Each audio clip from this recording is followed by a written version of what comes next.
A nossa participação orçamentária tem caído ano a ano. Tá? Em relação à despesa total da administração direta do Estado, quer dizer, tirando indireta, a nossa participação em 2007 era de 9% e hoje é de 7,8%. Então, caiu bastante. Se nós considerarmos orçamento global, o nosso orçamento é menos 5% do orçamento do Estado. O Poder Executivo tem 92% do orçamento do Estado.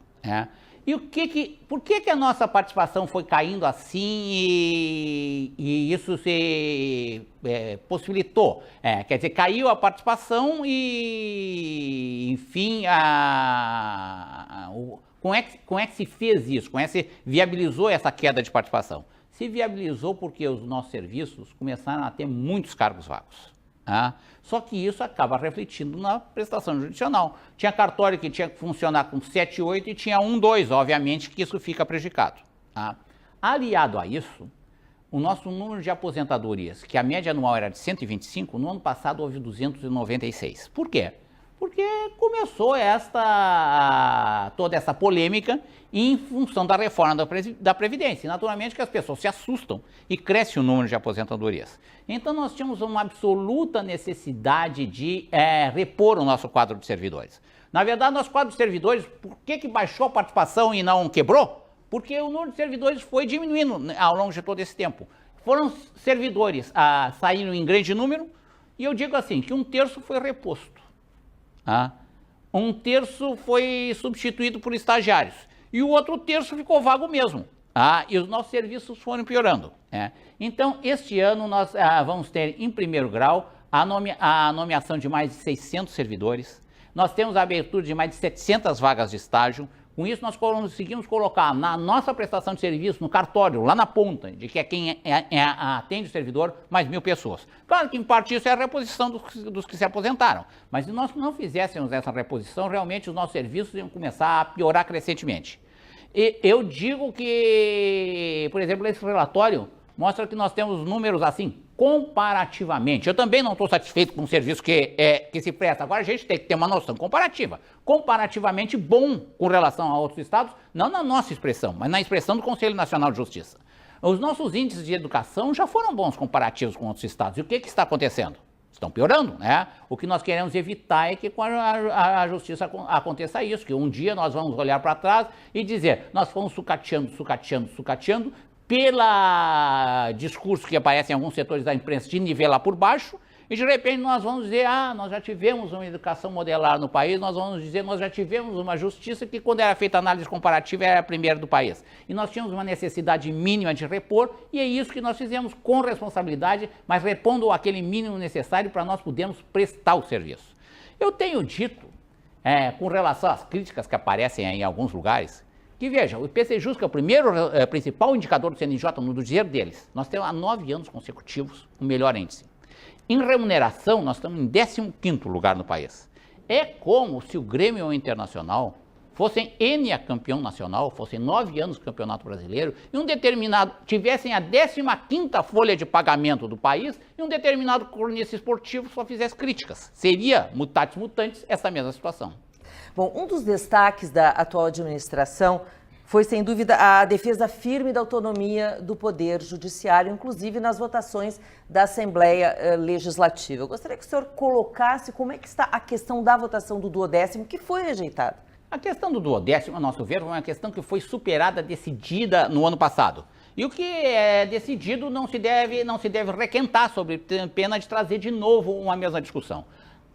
Tu disseste que nós fizemos uma firme atuação em defesa da autonomia do Poder Judiciário. Fizemos para isso aqui, para nós podermos, por exemplo, nomear servidores para prestar um serviço razoável à população. Porque se nós temos um cartório de 10 que está funcionando com 2, ele não vai funcionar com 2. Isso é uma coisa de uma absoluta obviedade. Mas a Assembleia Legislativa, em boa hora, rejeitou a chamada emenda do 10º. E qual é o problema da emenda do 10º? Quando ela é apresentada, parece uma coisa razoável. Não, tem uma receita orçada. Se ela não se realizar, nós vamos cortar de acordo com aquilo que efetivamente se realizou. Bom, isso daria certo se a receita tivesse sido orçada certa. Mas o problema do orçamento do Estado é que as despesas lá são reais. Mas a receita, o orçamento que vai ser votado esse ano na Assembleia, prevê lá 6 bilhões e 900 milhões de transferências da União. Tu que é uma jornalista informada, acha que a União vai transferir de mão beijada para o Estado 6 bilhões e 900 milhões? Não. Então tá lá uma receita fictícia. Então aí se você prevê uma receita fictícia, aí diz que se a receita fictícia não se realiza, o que a gente já sabe que vai fazer, corta em 15%, óbvio que você vai cortar em 15%. E ninguém resiste a um corte de 15% no seu orçamento. Se tivesse passado a emenda do duodécimo, nenhuma vara teria sido instalada, nenhum servidor ou estagiário teria sido contratado. Os nossos serviços estariam sucateados, também é verdade, não teria sido mandado o projeto de reajuste dos servidores da Justiça, que efetivamente pode se discutir. Mas veja que é um projeto de reajuste de 5,59%, é um índice bem razoável, tudo causou enorme insatisfação da direção sindical, que pretendia mais, mas enfim, se cobra serviços, alguma coisa também tem que se dar aos servidores. Aliás, todos nós sabemos, se me permitir buscar de novo um exemplo futebolístico, que time que não paga a folha em dia acaba caindo para a segunda divisão. E eu não quero que o meu estado seja um estado de segunda divisão, eu não quero que a Justiça do Rio Grande do Sul seja uma justiça de segunda divisão, até porque ela está muito bem colocada aí no comparativo nacional. Bom, o senhor tem viajado muito pelo interior do nosso estado, conhece muito bem a capital dos gaúchos e tem manifestado uma preocupação constante com a segurança pública do nosso estado.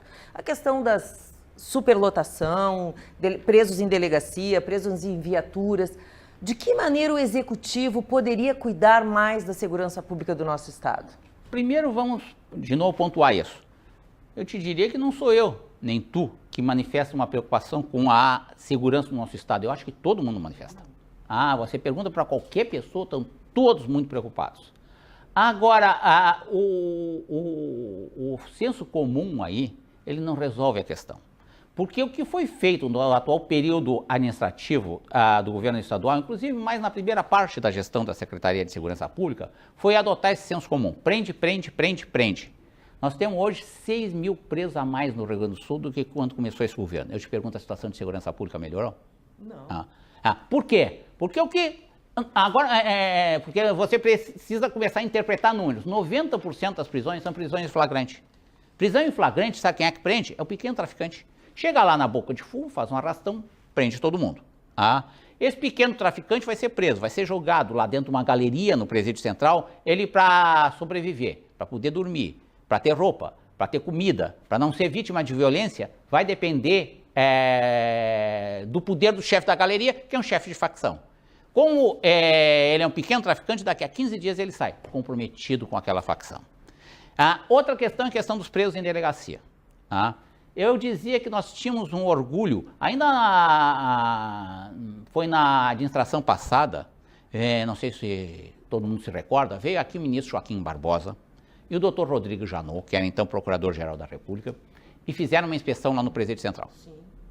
Depois nós fomos jantar, até a imprensa noticiou o local que se foi jantar e tal, e nesse jantar, o doutor Janot dizia que aquilo era uma vergonha, um estado como o Rio Grande do Sul, ter um presídio naquelas condições. Pior presídio do Brasil na época, né? Foi anunciado. Diga-se de passagem que diziam isso, Agora eu te pergunto, será que o bom é o lado do Amazonas?